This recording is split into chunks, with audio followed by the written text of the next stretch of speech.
મિત્રો, page number 13 પરની એક સરસ મજાની વાતો આપણે કરી, જેની અંદર છે યથાર્થતાની પરિશુદ્ધતા. શું કહેવાય? પરિશુદ્ધતા. અને બીજી વસ્તુ આપેલી છે ચોક્કસતા. ચોકસાઈ કેવું છે? ચોકસાઈ કેવું છે? યથાર્થતા અથવા પરિશુદ્ધતા કોને કહેવાય એના માટેની વાત કરી.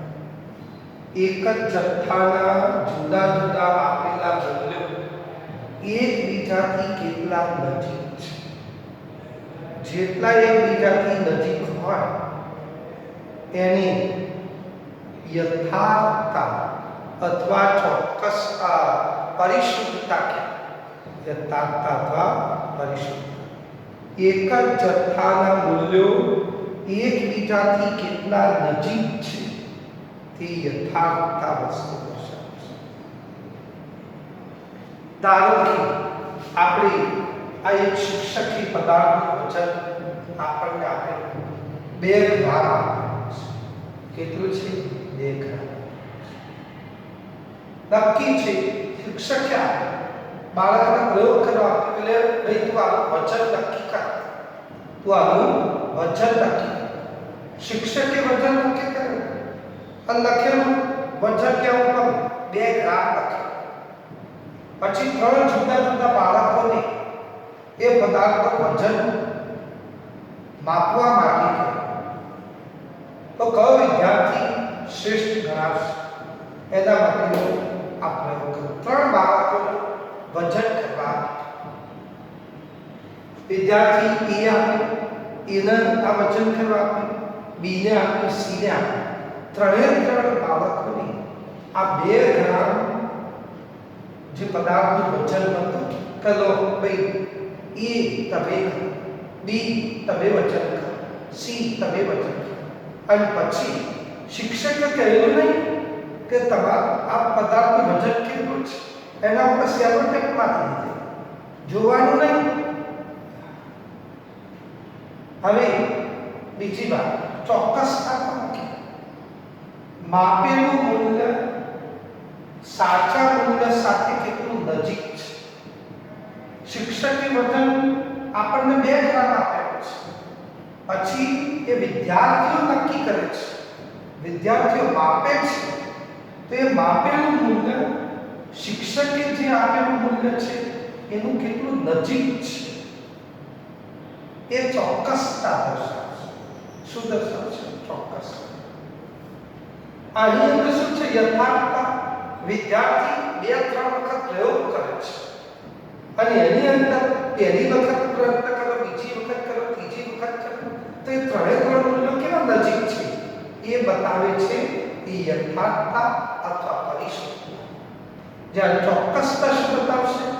કે વિદ્યાર્થીએ માપેલું મૂલ્ય શિક્ષકે આપેલા મૂલ્યની કેટલી નજીક છે એ ચોક્કસતા, ચોકસાઈ દર્શાવશે. શું દર્શાવશે? ચોકસાઈ.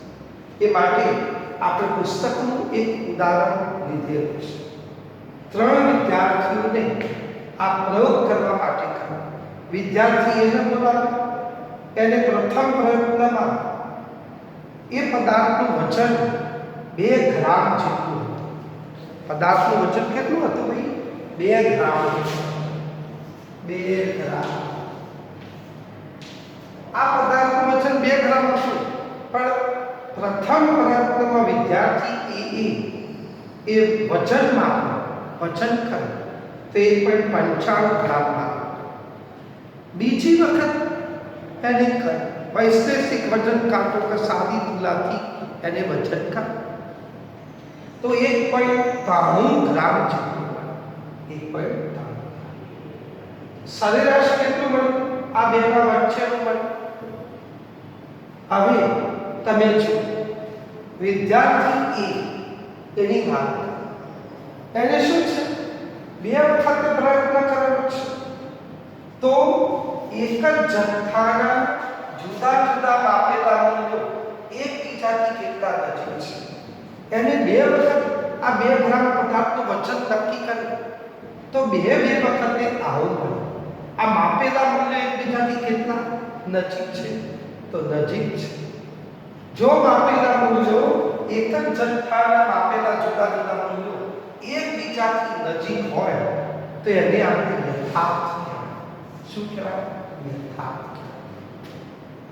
પરંતુ ભાઈઓ, એ માપેલા મૂલ્યો જે ખરા એ શિક્ષકે જે વચન કરેલું છે એ મૂલ્યોથી કેટલા નજીક છે એ ચોકસાઈ દર્શાવશે. ચોક્કસ. તો ભાઈ, શિક્ષકે તો વચન આપ્યું હતું સાચું મૂલ્ય 2 ગ્રામ અને વિદ્યાર્થીનું સરેરાશ વજન 1.6 ગ્રામ. તો એ માપેલું મૂલ્ય બાળકનું એ શિક્ષકે માપેલા સાચા મૂલ્ય સાથે નજીક નથી. આ નજીક નથી એટલે ચોકસાઈ દર્શાવતું, ચોક્કસતા દર્શાવતું નથી. આવી એક વાત.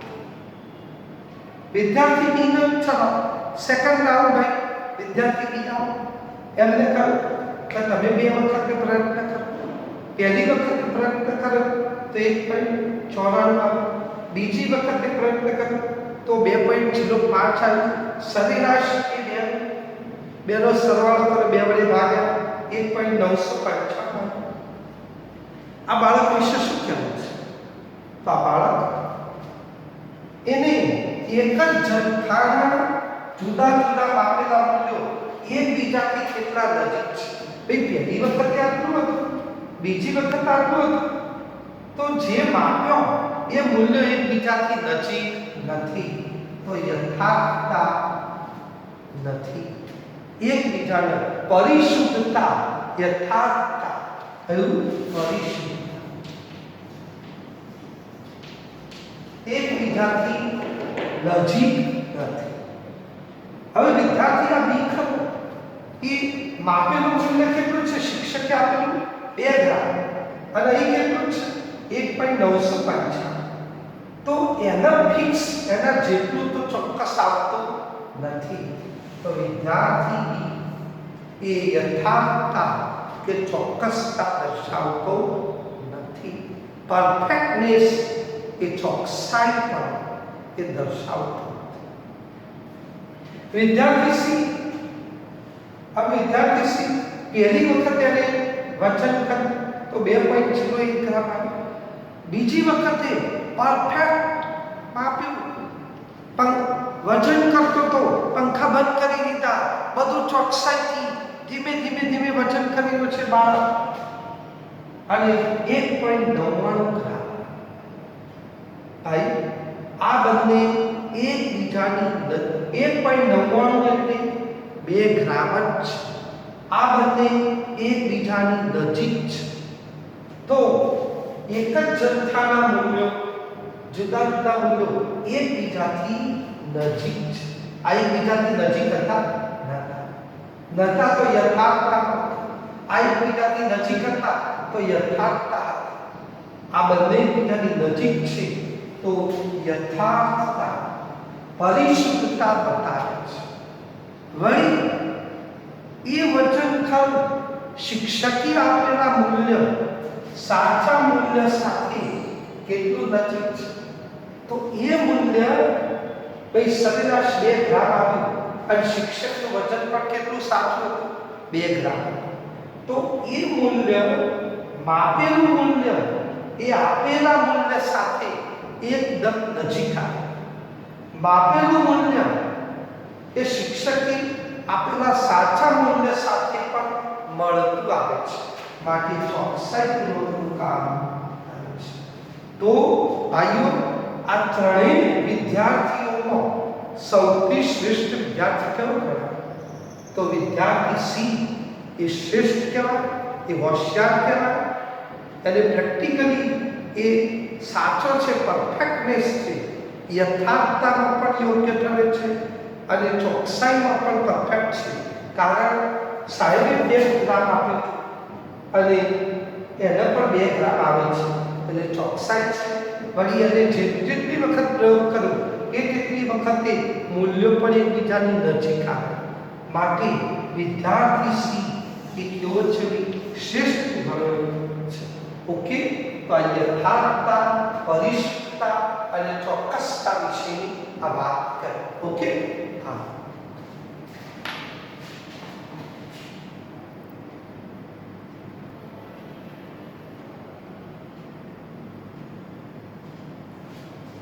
મિત્રો, યથાર્થતા અને પરિશુદ્ધતા માટે, ચોક્કસતા માટે બીજું એક ઉદાહરણ આપણે આપેલું છે.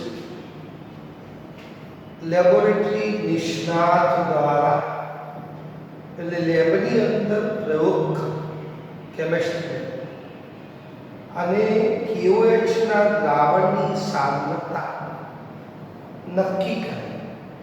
દ્રાવણની સાંદ્રતા, મિત્રો, સાંદ્રતા નક્કી કરવા માટે 10મા ધોરણ સુધી મોલારિટી નોર્માલિટી આપીશ.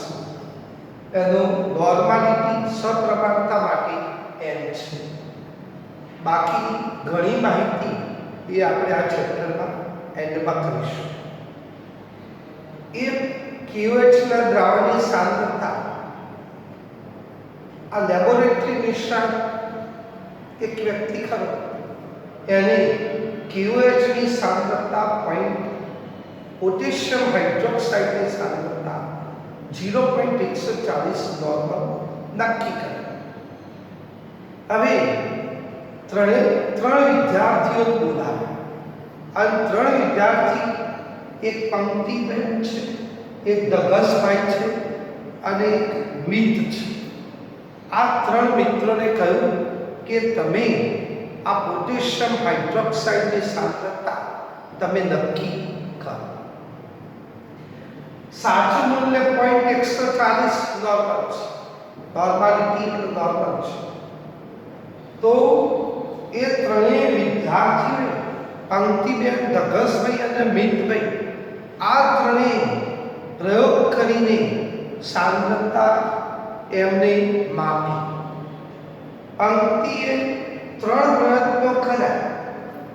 પ્રથમ પ્રયત્નમાં 0.141, બીજા પ્રયત્નમાં 0.139, ત્રીજા પ્રયત્નમાં 0.140. ત્યાર પછી ધગસભાઈએ પણ અને સરેરાશ 0.140 મળ્યો. ધગસભાઈએ પણ આ રીતે 3 પ્રયોગ કર્યો, 0.142 સરેરાશ મળ્યો.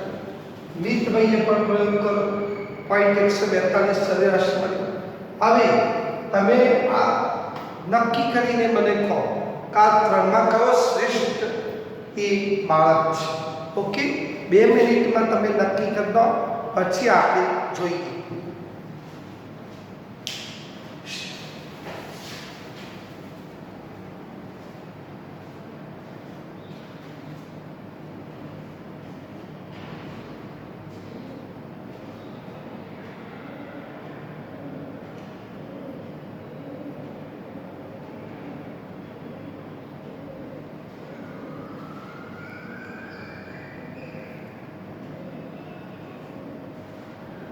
ચાલો, તમે નક્કી કરી દીધું કે કોણ સુપીરિયર છે.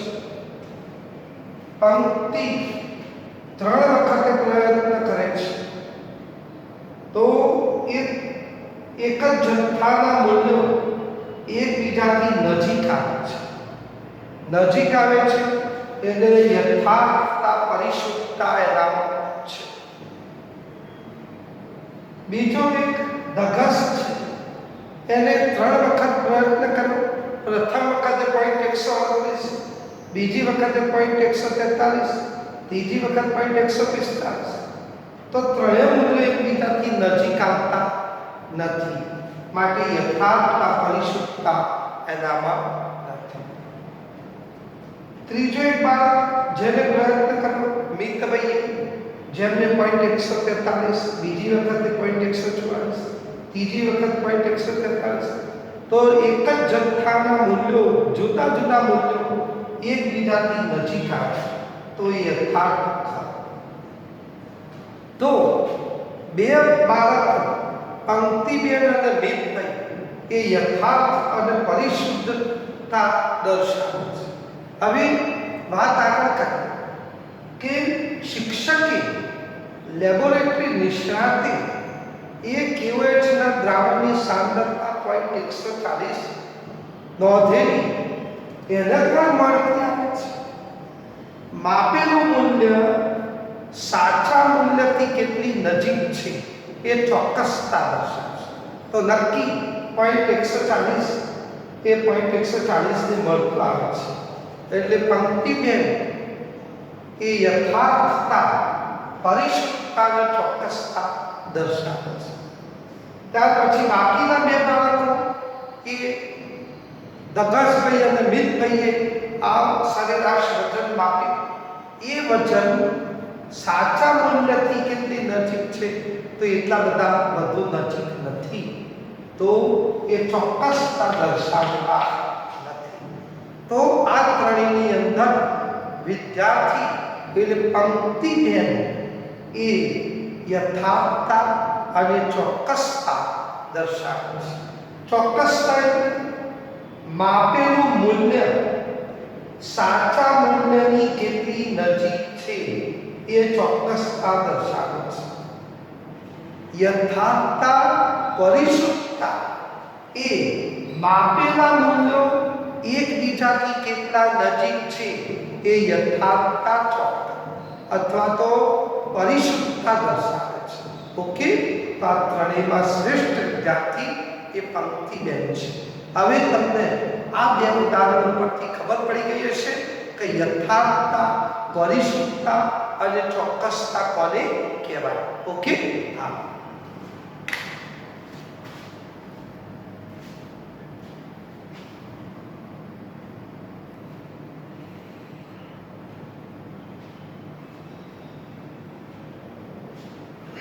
મિત્રો, નવી વાતો આપણે કરી. વૈજ્ઞાનિક પરિણામોને સીમિત કરવા, દર્શાવવા સન્નિકટન. સન્નિકટન એટલે રાઉન્ડિંગ ઓફ, ગોળ ગોળ. 4.99 ની જગ્યાએ 5 રૂપિયા. હું તમારા જોડે 4.99 રૂપિયા માંગુ છું, પણ તમે કેટલા આપ્યા? 5. રાઉન્ડિંગ એ નંબર 13 ઉપર આવી માહિતી આપેલી છે. નિયમો આપેલા છે 3. એ 3 નિયમોનો ઉપયોગ કરી પછી સ્વાધ્યાયની અંદર આપણે વાત કરીશું. સન્નિકટન એટલે રાઉન્ડિંગ ઓફ. એ માટે જમણી બાજુનો છેલ્લો અંક ધ્યાનમાં. જમણી બાજુનો દાખલા તરીકે અહીં આપેલા છે 1.386 આપેલા છે. તો ડાબી બાજુ રાખી જમણી બાજુનો છેલ્લો અંક ધ્યાનમાં લેવાનો અને નિયમોને આધારે આપણે જો જમણી બાજુનો છેલ્લો અંક આ આંકડો આવે છે જેમાં છેલ્લો અંક 5 કરતો વધુ હોય. છેલ્લો અંક 5 કરતો કેવો છે? વધારે. તો તેને દૂર કરી આને દૂર કરી એટલે આ 6 ને દૂર કરવો હોય તો આપણે સન્નિકટન રાઉન્ડિંગ ઓફ મેળવવું હોય તો શું કરવાનું? તેને દૂર કરી તેના આગળના આંકડામાં 1 નો વધારો કરવાનો. કેટલાનો? 1. સન્નિકટન જમણી બાજુનો આ દૂર કરવો છે. આ દૂર કરવો હોય તો એની આગળના અંકમાં 1 નો વધારો કરવાનો. તો સન્નિકટન મૂલ્ય કેટલું થયું? 1.39. કેટલું થયું? 1. જો જમણી બાજુનો અંક 5 કરતો વધુ હોય, આ 6 એટલે 5 કરતો વધુ છે અને 5 કરતો વધુ છે. હવે આ દૂર કરવો હોય તો આગળના અંકમાં 1 વધારો કરો તો 1.39 આપણે થઈ. 5 કરતો વધુ હોય તો 5 કરતો ઓછો હોય તો જો જમણી બાજુનો અંક 5 કરતો ઓછો હોય તો તેને દૂર કરવામાં આવે પણ તેની આગળના અંકમાં કોઈ ફેરફાર થતો નથી. ધારો કે 4.334 હવે જમણી બાજુનો અંક, જમણી બાજુનો છેલ્લો 5 કરતા ઓછો છે. જો આને દૂર કરવો હોય તો આગળના અંકમાં કોઈ ફેરફાર થતો હતો નથી. તો આ દૂર કરો, પણ આગળનો અંક 3 છે તે 4 ના થઈ જાય. કેટલો લે? એટલો જ. આવું ક્યારે થયું? 5 કરતા ઓછો હોય, 5 કરતા વધુ હોય તો આવું. તો 5 કરતા વધુ હોય તો આવું. 5 કરતા ઓછો હોય તો આવું. વધુ હોય તો આગળના અંકમાં વધારવાનું, ઓછો હોય તો શું કરવાનું? કોઈ ફેરફાર કરવાનો નહીં. ચલો ખબર પડી?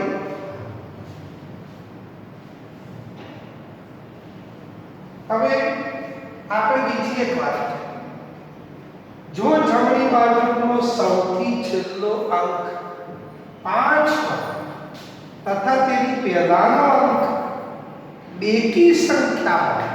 કઈ સંખ્યા? બેકી સંખ્યા. ચલો 6.25 છે. ઓકે, હા. તો છેલ્લો અંક કેટલો છે? 5. અને તેની પહેલાનો અંક કેવો છે? 2.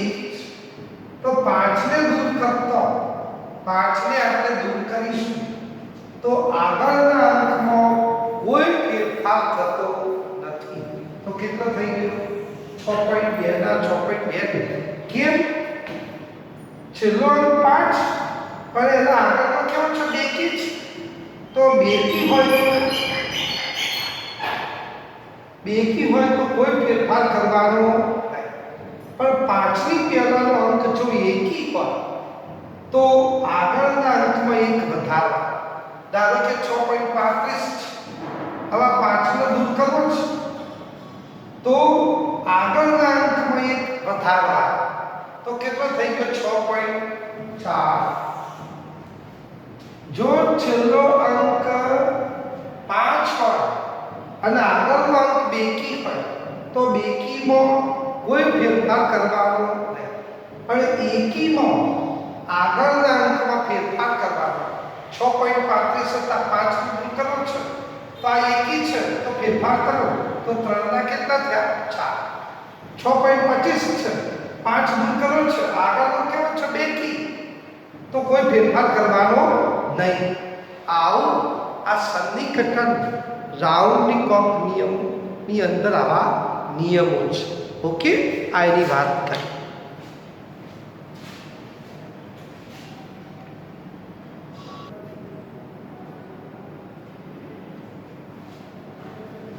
મિત્રો પેજ નંબર 27 ઉપર જો 27માં પેજની અંદર સ્વાધ્યાયની અંદર તમે જોશો 1.20 નંબરનો પ્રશ્ન અહીં આપેલો છે. નીચેનાનું 3 અસૂચક અંક સુધી સન્નિકટન કરો. સન્નિકટન એટલે રાઉન્ડિંગ ઓફ, બરાબર. એના માટે જમણી બાજુનો છેલ્લા અંકને ધ્યાનમાં લેવાનો. જમણી બાજુના છેલ્લા અંકને ધ્યાનમાં લેવાનો. નીચેનાનું 3 અસૂચક અંક સુધી સન્નિકટન કરવાનું. રાઉન્ડ ઓફ 3 આંકડા દેખાય છે. અહીં તમારે અસૂચક અંકો 5 છે. કેટલા છે? 5 છે. અહીં અસૂચક અંકો તમારે 2 2 4 2 6 છે. અહીં અસૂચક અંકો 4 છે. અહીં કેટલા છે? 4. પરંતુ 3 અસૂચક અંકો સુધી એને સીમિત કરવાનું છે, એટલે રાઉન્ડિંગ ઓફ કરવાનું છે. તો સૌથી પહેલા મિત્રો 34.216 છે. કેટલું? 34.216. તો શું કરવાનું? તો આપણે 3 આંકડા સુધી સીમિત રાખવું છે. હવે આ આંકડો ધારો કે 1 કરતા એટલે 1 થી 5 ની વચ્ચે છે તો આગળના અંકમાં કોઈ ફેર પડશે નહીં. 1 થી 5 ની 5 કરતા નાનો છે એટલે આગળના અંકમાં કોઈ ફેર પડવાનો નથી. તો તમારું સન્નિકટન વેલ્યુ કેટલી આવેલી? 34.2 આવે. કેટલું? 5 કરતા નાનો છે માટે આમાં કોઈ ફેરફાર થશે તો 16 તમારા જતા રહ્યા. અહીં 3 અસૂચક અંક સુધી કરવાનું છે. 10.4107. ચલો તો 3 અંકો સુધી સીમિત કરવાનું છે. 3 અંકો સુધી 5 કરતા કેવો છે? નાનો છે. 5 કરતા નાનો છે એટલે કોઈ ફેરફાર થશે તો 10.4 અસૂચક અંકો અહીં પણ 3 થયા, અહીં પણ 3 થયા એટલે આગળના આંકડામાં કોઈ ફેર પડ્યો નહીં. કેમ કોઈ ફેર ના પડ્યો? કારણ કે આ જે આંકડો ખરો એ 5 કરતા કેવો છે? નાનો છે. અને 3 આંકડા સુધી સીમિત કરવાનું છે તો આગળ ધ્યાનમાં લેવાનું નથી. ચાલો આની અંદર તમે જો આપણે જોયું 0.04597 આવું છે. આ 4597 છે. 3 આંકડા સુધી આપણે સીમિત કરવાનું છે તો આપણે 5 કરતો વધુ છે. કેવો છે? 5 કરતો વધુ. સારું. તો આગળના અંકમાં ફેરફાર થશે તો આગળનો અંક 9 છે એની જગ્યાએ 10 થઈ જાય તો આગળનો ફેરફાર થાય. કેટલો થઈ ગયો? તો 6 થઈ ગયો. તો તમારી વેલ્યુ 0.0460. ફરીથી 3 આંકડા સુધી સીમિત કરવા છે. કેટલા આંકડા સુધી? 3 આંકડા. અને માટે આ પ્રકારની એક વાત થાય. આ 5 કરતા વધુ છે માટે અહીં ફેરફાર આપણે કરવો. આ 5 કરતા ઓછો હતો તો આગળના અંકમાં કોઈ ફેર પડેલો 34.2 10.4 પણ આની અંદર આંકડો એ 5 કરતા મોટો છે માટે આગળના ફેરફાર થાય એટલે આવો 3 આંકડા સુધી સીમિત. મિત્રો આ તો આપણો ફિક્સ જ છે. અહીં દશાંશ ચિહ્ન હતા, અહીં દશાંશ ચિહ્ન નથી, આવી વસ્તુ છે. હવે શું થવાનું એના માટેની વાત 2808 5 કરતો મોટો છે. 5 કરતો મોટો હોય તો આગળના અંકમાં ફેરફાર થવાનો. આગળના અંકમાં ફેરફાર થાય તો શું થયું? 281. આ તમારો આનો રાઉન્ડ ઓફ કયો થયો? તો 0 થયો. આ કિંમત 2808 કોને મળતી આવી છે? 200 એટલે 2810 ને મળતી આવે છે. માટે આ પ્રકાર કરો. 3 આંકડા સુધી અસૂચક અંક કેટલા? 3. તો આમાં અસૂચક અંકો કેટલા છે? 3 છે. 281 0 ને તો ઘડાતો નથી જો તમને ખ્યાલ હોય. અને માટે 5 કરતા વધુ હતો તો આગળનામાં એક ફેરફાર વધવાનો તો 281 થયો. પણ અહીં કેવું થઈ ગયું? શોધન કરીશું તો મૂલ્ય તમારું બદલાશે નહીં. મૂલ્ય બદલાય નહીં અને રાઉન્ડ ઓફ કરવું હોય તો એના માટેની આ સન્નિકટનની વાત કરે. ઓકે, તો આ રીતે આ 4 આંકડા એ આપ્યા. ઓકે, હા.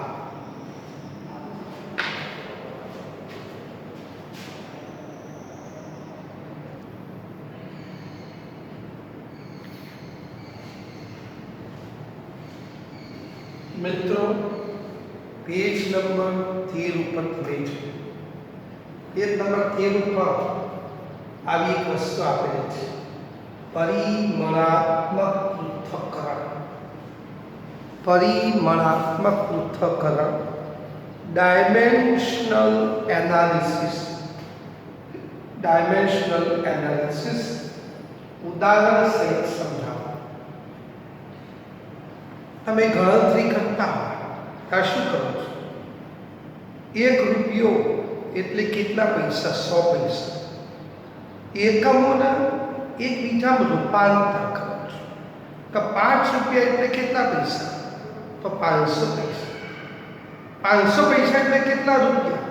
તો 5 મિનિટને સેકન્ડમાં, સેકન્ડને મિનિટમાં. 1 મિનિટ એટલે કેટલી સેકન્ડ? 60 સેકન્ડ. 60 સેકન્ડ એટલે કેટલી મિનિટ? 1 મિનિટ. આ એકબીજામાં રૂપાંતર કરો. 1 ઇંચ એટલે કેટલા સેન્ટીમીટર? તો 2.54 સેન્ટીમીટર. 2.54 સેન્ટીમીટર એટલે કેટલા ઇંચ? તો 1 ઇંચ. 1 લીટર એટલે કેટલા મિલીલીટર? 1000 લીટર. 1000 મિલીલીટર એટલે કેટલા લીટર? તો 1 લીટર. આવું કરવા માટે એકમોમાં એકબીજામાં રૂપાંતર કરવા માટે એક પદ્ધતિ અસ્તિત્વમાં. એ પદ્ધતિનું નામ અવયવ ચિહ્નિત પદ્ધતિ અથવા એકમ અવયવ પદ્ધતિ અથવા પરિમાણાત્મક પૃથ્થકરણ. કયું? પરિમાણાત્મક ડાયમેન્શનલ એનાલિસિસ, એકમ અવયવ પદ્ધતિ અથવા અવયવ ચિહ્નિત પદ્ધતિ આવું અસ્તિત્વમાં. મિત્રો, આપણે કહ્યું ને 1 મિનિટ એટલે કેટલી સેકન્ડ? 60 સેકન્ડ. 60 સેકન્ડ એટલે 1 મિનિટ. હવે આ 1 મિનિટ બરાબર 60 સેકન્ડ છે. આ 1 મિનિટને હું નીચે લઈ જાઉં તો 60 સેકન્ડ ભાગાકાર 1 મિનિટ. તો એ રહ્યું શું? 1. ફરીથી 1 મિનિટ ઉપર આવી જાય તો 1 મિનિટ બરાબર કેટલી સેકન્ડ? 60 સેકન્ડ. આને તમે એકે ગુણો કે ભાગો, કોઈ ફેર પડે ના. એકે ગુણવાથી આ સંખ્યા પર કોઈ ફેર પડતો નથી. માટે એને નામ આપ્યું એકમ અવયવ પદ્ધતિ. ચલો, અહીં શું કર્યું? આ દાખલા એક જ છે. 1 મિનિટ એટલે 60 સેકન્ડ. આ 60 સેકન્ડ નહીં હતી, એને નીચે લઈ જાય તો 1 મિનિટ એટલે 60 સેકન્ડ. 1 મિનિટ અપોન 60 સેકન્ડ એટલે 1 થાય. 60 સેકન્ડ હતી, એ નીચે લઈ ગયા. પછી રહ્યું શું? 1. આવી જ વાત આપણે કરીએ. 1 ઇંચ એટલે 2.54 સેન્ટીમીટર. હવે ધારો કે આ 1 ઇંચ નીચે લઈ જાઓ તો એ રહ્યું શું? 1. તો કોઈ ફેર પડતો મૂલ્યમાં, સંખ્યામાં કોઈ ફેર પડતો. ધારો કે શું કર્યું કે 1 અહીં રાખ્યો. 1 ઇંચ એટલે 2.54 સેન્ટીમીટર. 2.54 સેન્ટીમીટર આની નીચે લઈ તો 1 ઇંચ અપોન 2.54 સેન્ટીમીટર એટલે 1 થાય. તો આમાં કોઈ ફેર પડતો નથી. ગણતરીમાં આ રીતે એક એકમનું બીજા એકમમાં રૂપાંતર કરવામાં આવે છે. આવી જે પદ્ધતિ કરી જેને એકમ અવયવ પદ્ધતિ, પરિમાણાત્મક પૃથ્થકરણ અથવા તો અવયવ ચિહ્નિત પદ્ધતિ તરીકે ઓળખવામાં આવે છે. ઓકે.